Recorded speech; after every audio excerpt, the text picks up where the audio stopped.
us Swedes, we're known for three different things, mainly. The pop group ABBA, of course. Our gift to the world. Also, the Nobel Prize. And more recently, fad diets. Yeah. This is the title of an article published in a prestigious medical journal a couple of years ago. Fad diets in Sweden, of all places. I mean, they got the Nobel Prize. How can they fall for fad diets?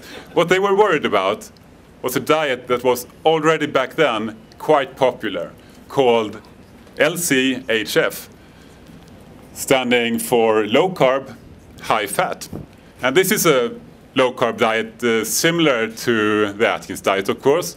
It's supposed to avoid sugar, avoid starch, bread, pasta, such things, and instead eat all you like from other kinds of real food, such as meat and fish, plenty of vegetables, and even butter and high-fat cheese in your cooking if you like.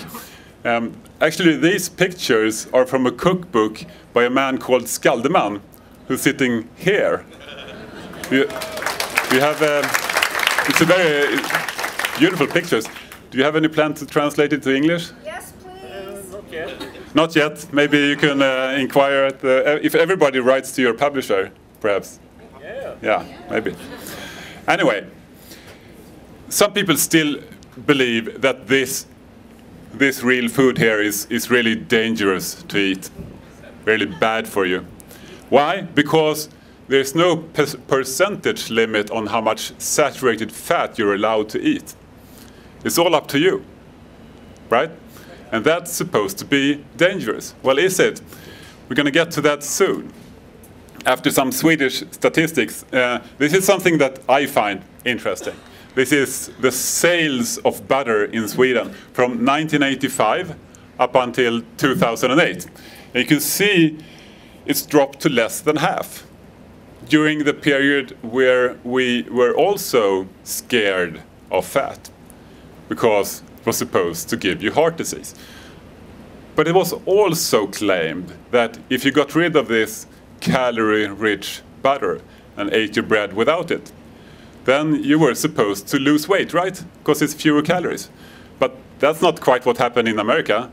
And if you add the statistics for overweight and obesity in Sweden, you can see an interesting coincidence.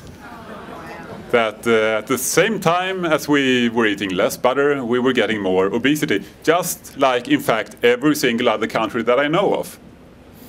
And I don't think that's a coincidence.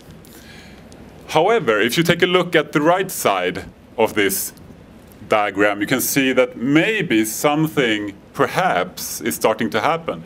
Sales of butter actually increased in 2008, and it's gone up even more since then. And the rate of obesity seems to have at least slowed down, while it's probably, perhaps, going up slowly still.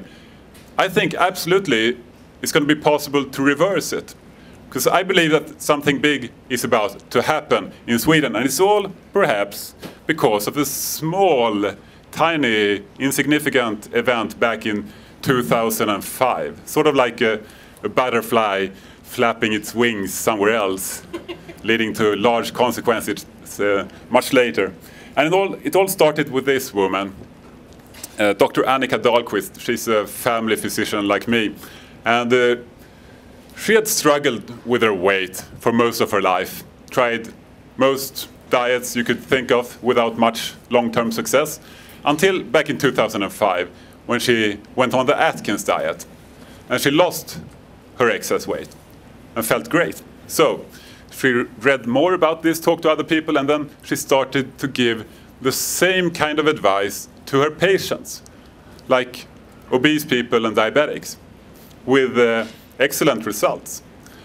So she started a blog to spread these ideas, and it became quite popular, and she ended up in the papers and on the TV.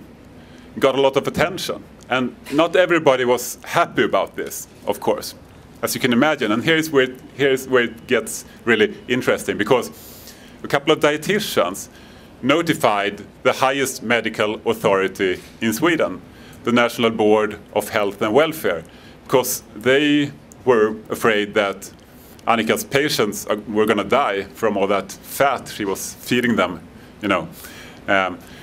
So what was the highest medical authority in Sweden going to do about this? They had different kinds of options. They could tell her to stop, they could issue a warning, and they could conceivably even take away her medical license.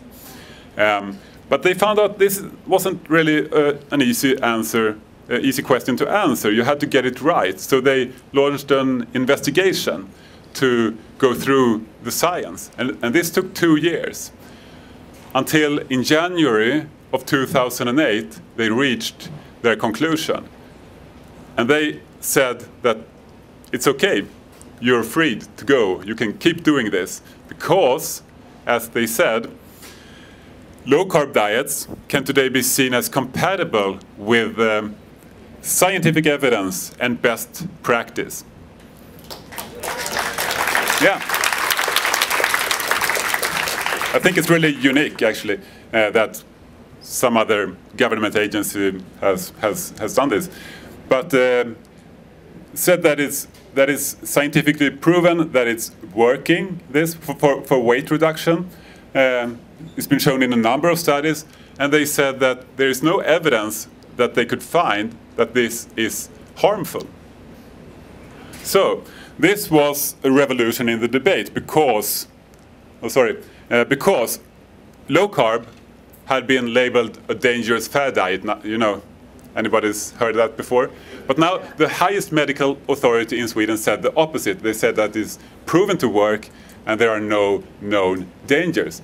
And this sort of David versus Goliath story with the little doctor versus the establishment was great for the media. So this has ended up in all the papers and all the TV channels. And this really affected things moving on in Sweden. And there are different ways to document what's happened. But I find this interesting. This is the searches on Google for 2 different things.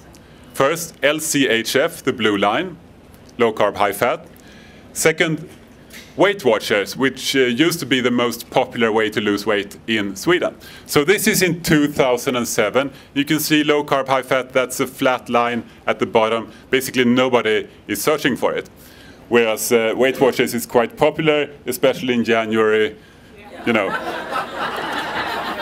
For some reason, I don't know.